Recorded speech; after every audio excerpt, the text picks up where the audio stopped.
The original intention of Coubertin's Olympic idea was to use international sport as a means for creating phalanges from bourgeois youth, which will secure France's colonial expansion. In order to preserve the myth about Coubertin the peacemaker, the Olympic gentlemen are persistently reiterating the lie that Coubertin revived the Olympic Games, guided by the maxim, "It is important to take part and not to win." It is as late as July the 19th, 1908, that a Pennsylvanian bishop uttered these words in St. Paul's Cathedral in London at a mass devoted to the London Olympic Games. May France's colonial glory be restored, and get rich, were the slogans fanatic nationalist and racist Coubertin chanted as he set off towards the Olympic heights, endeavouring to inspire French bourgeoisie for new colonial encroachments. He insists on the contest between France and England, which, as the leading colonial force, was Coubertin's sacrosanct model. The ultimate goal of the peacetime competition on the sports ground is spiritual integration of the mightiest states of Western Europe for the purpose of a more successful colonial expansion. What made it possible for Coubertin's Olympic idea to become a global spiritual power is its being an ideological plume of imperialism. The interests of European capitalism are the basis of Olympic internationalism.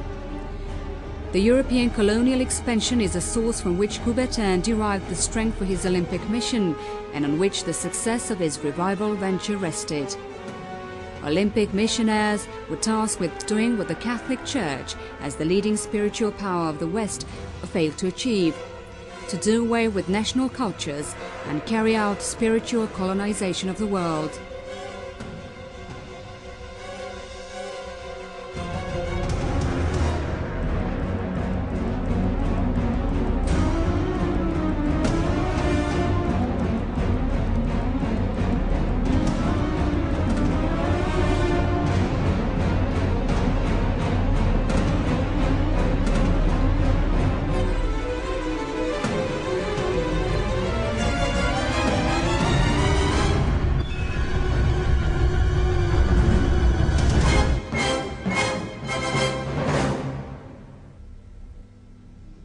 Coubertin's visit to the grave of Thomas Arnold, an English reformer, in Rugby was symbolical.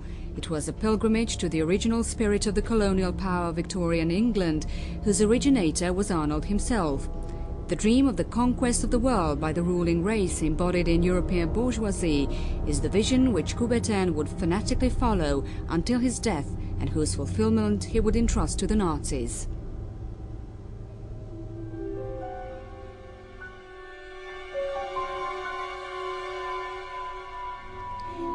Embracing social Darwinian laws as a sacrosanct basis for the development of society, Coubertin discards pacifism as a core of the establishment of relations among nations and races and declares war for the imminent and welcome fate of mankind. The modern Olympic Games are not conceived as a festivity devoted to peace, but as a sacred truce during which the hostile sides would temporarily lay down arms to demonstrate their unconditional subservience to the bellicose spirit which rules the world.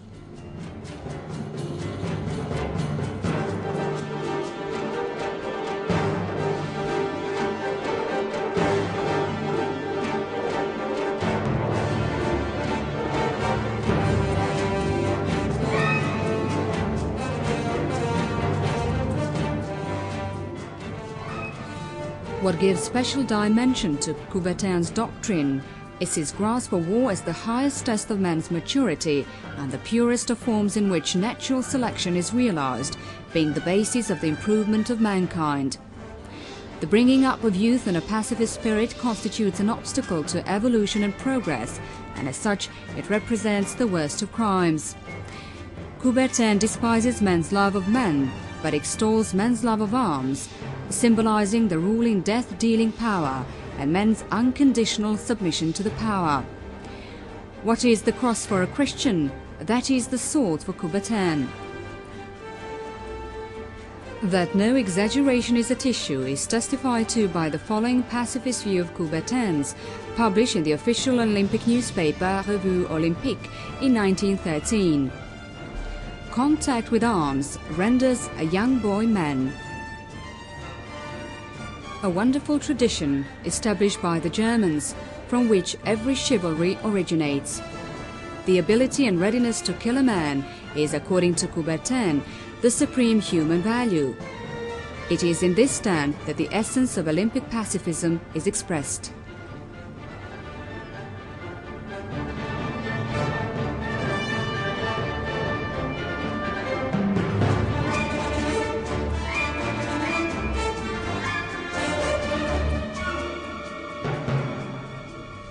From the shambles of World War I, into which European aristocracy and bourgeoisie pushed workers and farmers, a revolution was born. First in Russia,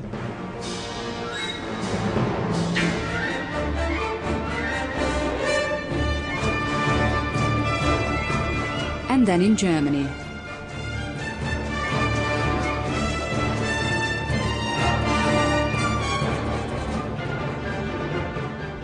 Concerned about the survival of capitalism, Coubertin writes the following: gymnastics and sports clubs have become the best propaganda instrument.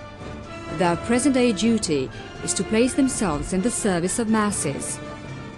Now the life of proletarian youth must be focused on the quest for pleasure in sports, which is the cheapest entertainment for working masses, which keeps them under control. The principal task of the Olympic Games held in Antwerp, Paris and Amsterdam is to stabilize the state of affairs in the West and make it possible for the ruling regime to retain power. Even this time, sport proved to be an exclusive means of bourgeoisie for the fulfillment of its strategic interests.